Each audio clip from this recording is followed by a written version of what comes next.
ওই নৌকার মধ্যে কিছু কাউয়া ঢুকছে, কাউয়া বিদায় করার লেগে এই গল নৌকা। এখন কইতে পারেন যে কাউয়া কারা?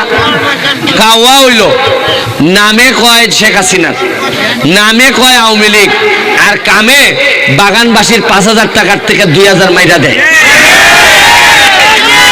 কাউয়া কেটা জানেন? কাউয়ায় ভোটের সময় কয় আমরা নৌকা লই আইছি, তাড়াতাড়ি ভোট দাও, আর আপনারা এখন রাস্তা বানাই দিবাইনি, কয় দিমু, এরপরে আর 5 বছর কোনো খবর রাখেন, এরারে কয় কাউয়া। মাননীয় সংসদ সদস্য, এই লাফালাফি বাড়াবাড়ি যে প্রধানমন্ত্রী বলেছেন, বক্তৃতা করেন, শেখ হাসিনার নামটা পর্যন্ত শালীনতার সঙ্গে উচ্চারণ করেন না।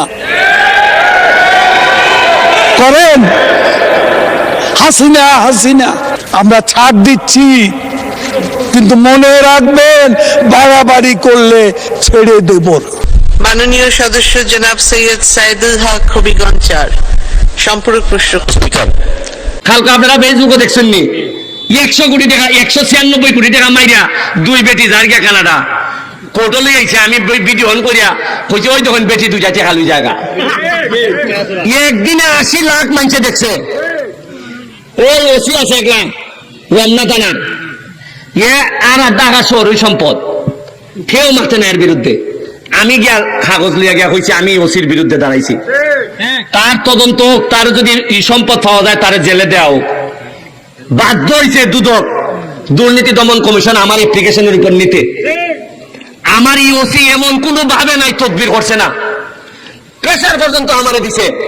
আরে আমি তো সোনারঘাট লিয়া খেলি না, আমি খেলি সারা বাংলাদেশের বিরোধিতা যারা করে এরার বিরুদ্ধে খেলি। আমি ওসিরে কইছি এটা ফেসারে খাম হইতো না রে ভাই, আমি সোনারঘাটের ফুলা, আমার সারা শরীরের মধ্যে মাংসের চেয়ে খুলজা বড়, সর্বোচ্চ মারবাই এমনি আমারে। আর যারা মারতায় না এরা কিটা বাঁচবো না তা সারা জীবন। যারা ডরায় আপনারা, যারা কথা কইতে ডরায়, তারা কিন্তু আমার চেয়ে বেশি বাচ্চা লাগবে না। তাহলে যদি আমার হাত লেখকে দেখেন 1000 লোক আমার মারতে চাইলে মারতে পারতো না। ভিতর থেকে কথা বার করুন, যারা 2 নম্বরই করে কথা বার করুন, নাইলে এমন বাঁচতা না। চা বাগানের শ্রমিকরা কইয়া ইসলাম যে আরে তোমরা আন্দোলন করো, যা লাগে আমি দিব খানি, 120 টাকা মজুরিতে এমনই মরবাই, তাহলে মরার আগে একটা আন্দোলন কইরা দিয়া মইরা যাও যাতে 300 টাকা হয়। উন্নয়ন আমি আপনারা একটা কথা কইয়া যাইতাম চাই, খালি আমার আর মরলে উনকা আর আমার কোনো দুঃখ নাই, একটু কষ্ট লাগবো যদি উনকা মরি, আমার ছেলে মেয়ের লেগে কষ্ট লাগতো না। কষ্ট লাগবো যে আমি আমার সোনারঘাটটারে জায়গা মতো দিয়া দিতাম পারছি না। সর্বোচ্চ মারবাই এমনি আমারে, প্রতিদিন আমারে কইন তারা যে তোরা মারিলি বরে ফুট, তুই তো খালি সোনারঘাট তোর শত্রু না, তোর শত্রু হইল দুনিয়ার সব মানুষ, বেশিরভাগ নেতারা আমার শত্রু। এখনো সোনারঘাটের মিনিমাম 1 থেকে 150 ব্রিজ লাগে, এখনো ফুটপাড়ি দিয়া আপনার ফুটপাড় থেকে পশ্চিম পাড় পর্যন্ত আরো 3টা ব্রিজ লাগে, নাল মুখ লাগে। সোনারঘাটের যে ব্রিজটা এটা পুরানো গেছে, এটা বদলাই নতুন করণ লাগে, একটা রাস্তা করণ লাগে। আপনার প্রতিটা রাস্তা বাইঙ্গা সুরমার, একটা বা 2টা দিলেও আমি চালাই নিতে পারবো মাননীয় মন্ত্রী। ধন্যবাদ। আমি এখন মাননীয় যোগাযোগ মন্ত্রী জনাব ওবায়দুল কাদেরকে তার বক্তব্য রাখার আহ্বান জানাচ্ছি। মাননীয় স্পিকার, আমি মাননীয় স্পিকার, আপনিও ভুলক্রমে, আমি এখন যোগাযোগ মন্ত্রী নই, যেটা আমাদের সদস্যরা, আমি সড়ক ও সেতু মন্ত্রী, সড়ক পরিবহন ও সেতু মন্ত্রী। হ্যাঁ, এটাই হলো শুদ্ধ। এখন দেখলাম তারা এটাও জানে না। আমাকে আপনি তো যোগাযোগ ছাড়া কথাই বলেন নাই সব সময়। এই লাফালাফি বাড়াবাড়ি যে প্রধানমন্ত্রী বলেছেন,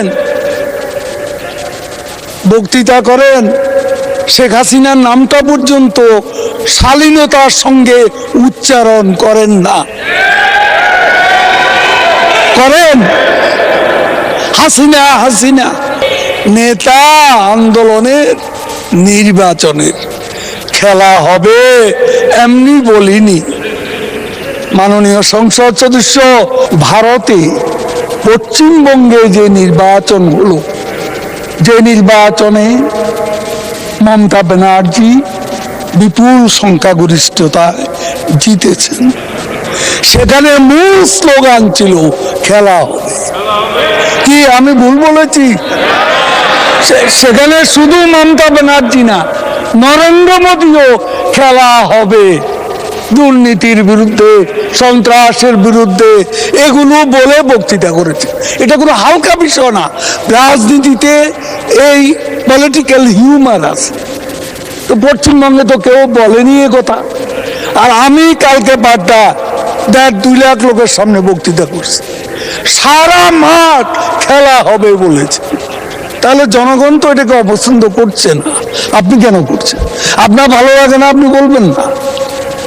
আমি বলবো এটা একটা পলিটিক্যাল স্লোগান। পশ্চিমবঙ্গ ভারতে গণতান্ত্রিক দেশ, প্রাইম মিনিস্টার নরেন্দ্র মোদী এবং মমতা ব্যানার্জি মুখ্যমন্ত্রী, তারা এক্সচেঞ্জ করেছেন এই শব্দটাই বেশি, এই স্লোগানটাই বেশি। তাতে কিন্তু গণতন্ত্র হালকা হয়ে গেছে। জনগণ কি সেটা মনে করে? জিজ্ঞেস করুন। জনগণ তো সমস্যারে পাল্টা সঙ্গে সঙ্গে স্লোগান দিচ্ছে, উচ্চারণ করছে। তা আমি তো জনগণের ভাষাটা যেহেতু জনগণ পছন্দ করছে সেই জন্য বলছি, আমি তো মারামারি করতে বলিনি। আমরা তো মারামারি করতে বলিনি, আমরা ছাড় দিচ্ছি, কিন্তু মনে রাখবেন বাড়াবাড়ি করলে ছেড়ে দেব না। পরিষ্কার কথা। আমরা কি আওয়ামী লীগ কোথায় আপনাদের সাথে মারামারি করতে গেছি? কেন এসব কথা তুলছেন? একটা লোক আমরা ঘরে থাকতে পারছি 5 বছরে 5 সপ্তাহ আমি আমার নিজের ঘরে থাকতে পারিনি। এখানে আমাদের নেতারা বসে আছে, প্রত্যেকের গায়ে দাগ আছে। রাস্তা বেধড়ক পিটুনি, মোহাম্মদ নাসিম মারা গেছে, সেই বয়স্ক ব্যক্তি আব্দুল সামাদ আজাদ আজকে নেই, এদেরকে পর্যন্ত হামলা করা হয়েছে।